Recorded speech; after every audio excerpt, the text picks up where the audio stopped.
All right, so we're here with everybody has been interested in and been asking about Kyle's car. Well, Kyle's been busy adulting and doing life and stuff, and so the car's been a little bit on hold.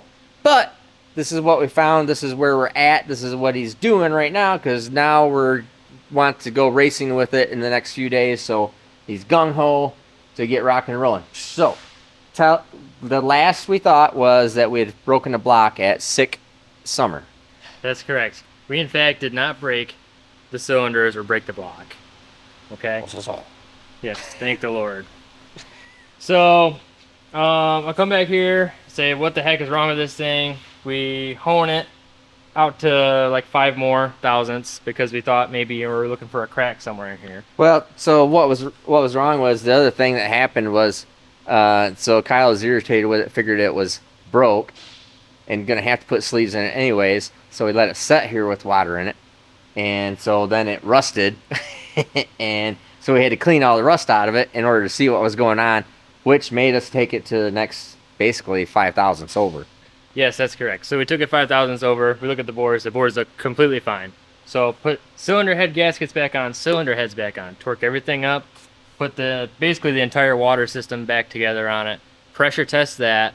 I flip it upside down and I'll have Nate insert the pictures here of what I found. So basically I just sprayed some soapy water in there when it was under pressure, and you can see it is bubbling up in between all the cylinders On the gasket. on the gasket. So we lifted the heads. That's all it was.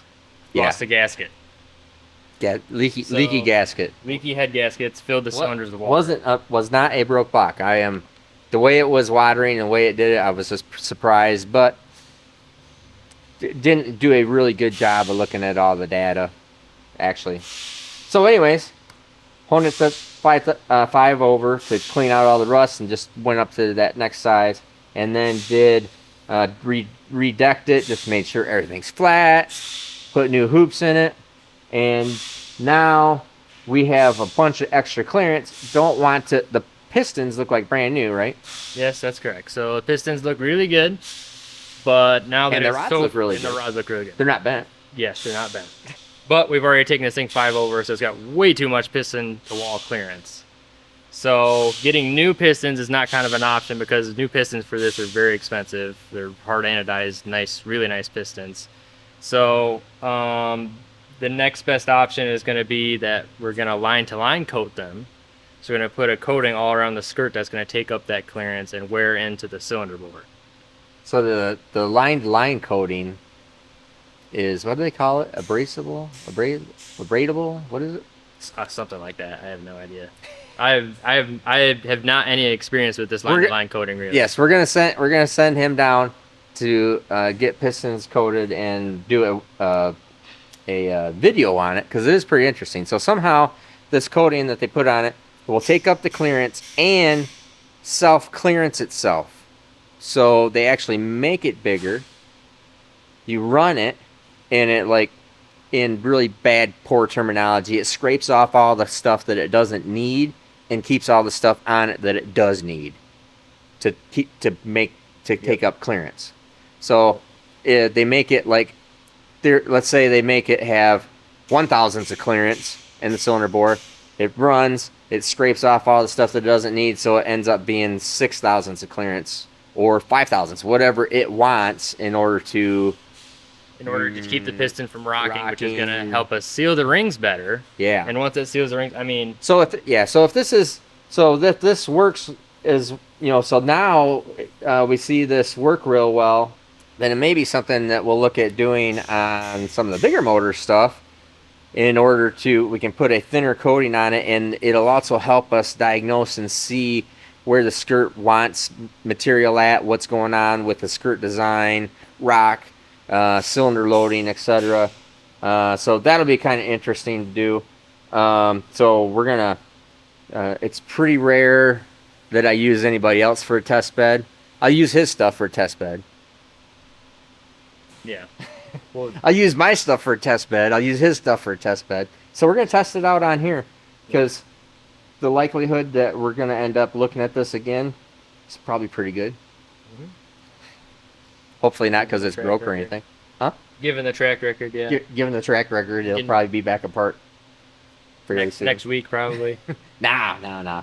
It's actually really good. It overboosted because Don't pressure issue. don't pressure issue. Yep, long story. Don't even want to talk about Don't it. even want to talk about it. It was driver / operator tuner error. Mhm.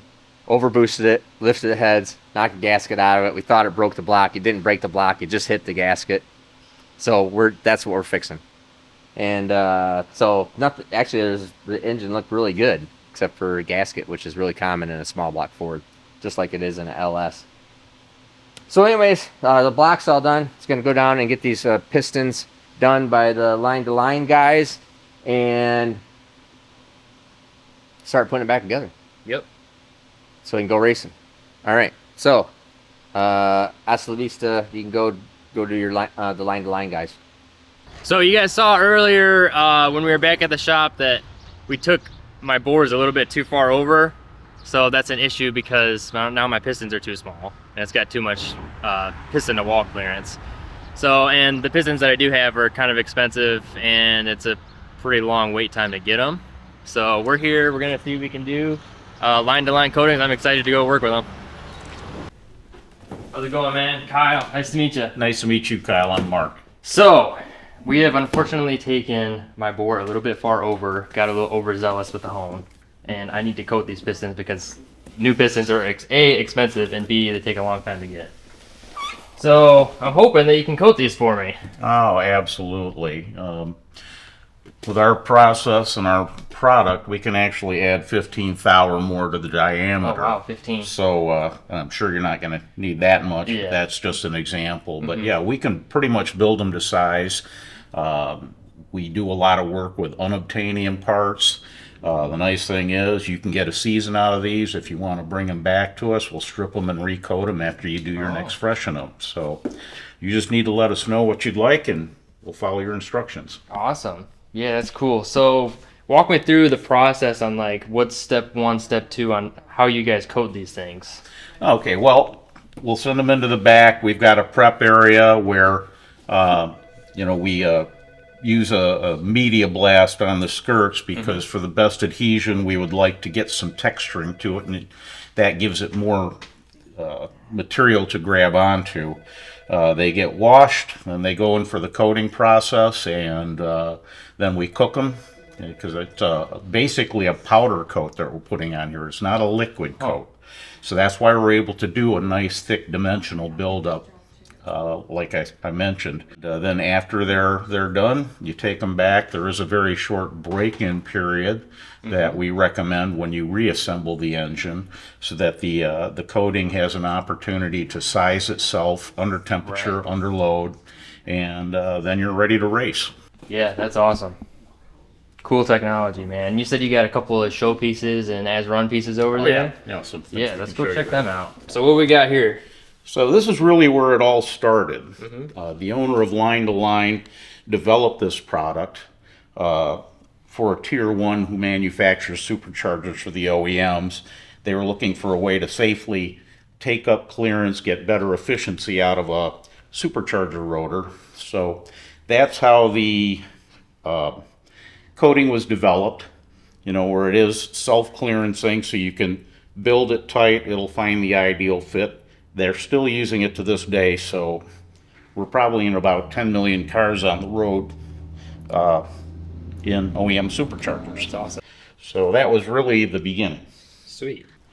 We transitioned over into pistons, and at this point we've probably been in everything from chainsaws to top fuel dragsters. Yep. In fact, we made it into top fuel this last year with an NHRA team, so it is out in that arena. This is from a 3,000 horse blown alcohol Hemi Pro Mod that has 40 full passes on it.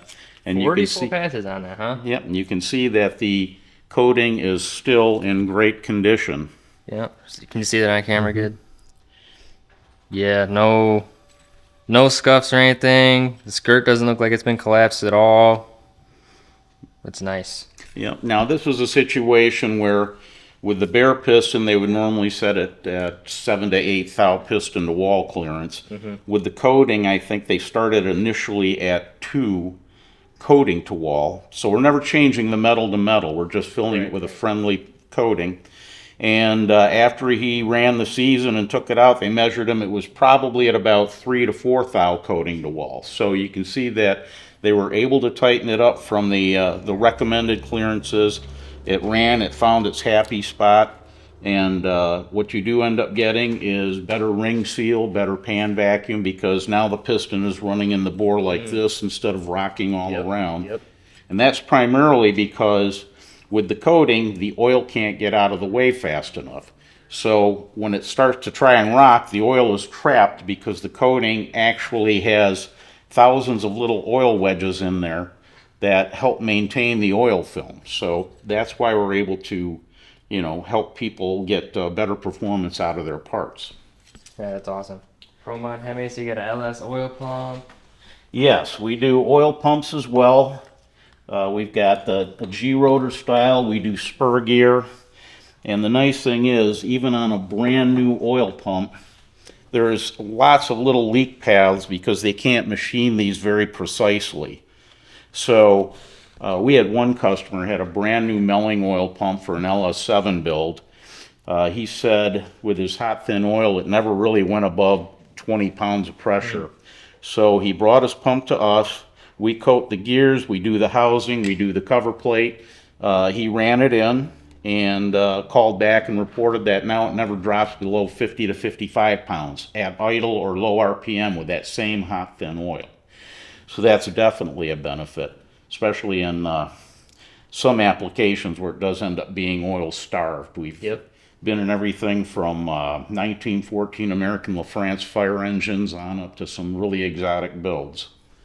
Another area that we are getting into these days is turbochargers. So we'll do the compressor side of the turbocharger, and what it enables you to do is get a zero clearance, zero friction fit, because when you reassemble the the turbocharger, you want to spin it by hand so that the impeller can actually cut its own path into the soft coating. So once it has sufficient clearance and it's sealed up nicely, it'll stop wearing. You get, as I said, the best sealing possibilities because there's really no clearance there that exists. One of our customers reported that, and this was in a commercial application, it was a big hole set turbocharger on a 14.7 liter Cummins diesel. And he said he got a 7% increase in fuel efficiency. The throttle response was a lot snappier. Of course, in the race world, I don't know that they're too concerned about fuel efficiency. Yeah, really they want performance. yeah, definitely. So that's pretty much an overview of the types of things that we do with our coatings. People do come to us with different applications as well. So in our facility, we are set up to be more or less a job shop, so we can do one-off prototyping, R&D work. If you got an idea, bring it to us. We can discuss it, and if it seems like it might make sense, we can coat the parts, and you can take them and see how they work. Sweet, man. Yeah.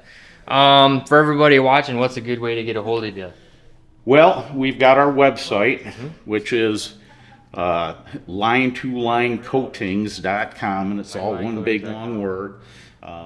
And that would be the best way to find our contact information. Gotcha. But you can get a hold of us by email or by phone. And I should mention that in pistons, we have set up a couple of coating satellites. So we have a facility on the East Coast in South Carolina. Oh, okay. That guy more or less, or that facility more or less handles 9 or 10 states on that side. We have a satellite facility in Gardnerville, Nevada, and he handles the West Coast for us, and we kind of take care of everything else. Awesome. You guys are countrywide.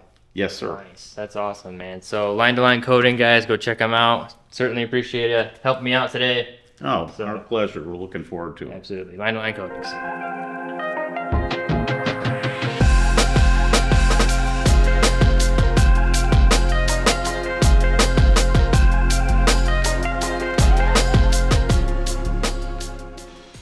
So Kyle's back, brought the Pistons back. Appreciate those guys doing that. that quickly. And so this is, I need to research this just a little bit more. It's not just like a Teflon skirt coating, because this takes up clearance. So you can put this on used pistons, just like what these are, to take up clearance if for like you're honing in the next hone job, all the way up to, they say you can put even more on there, and it doesn't feel like it doesn't feel like straight out Teflon or anything, and it is thick. So that's interesting that they got that all on there. And then, so obviously you can't put it up in the ringland area, but it's just a skirt deal.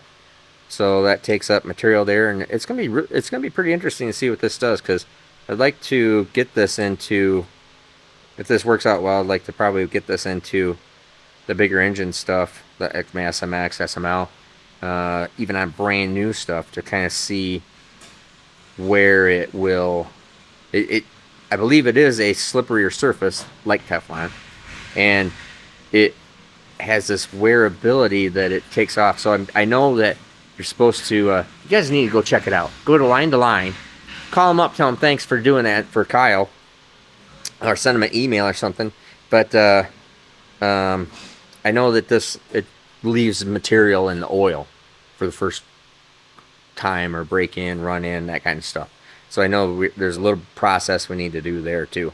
So pretty interesting, but obviously Kyle's got this thing pretty much all laid out, ready to rock and roll. And for the 8.2 deck mini 347 cubic inch Ford in a Mustang, believe it or not, Ford in a Mustang.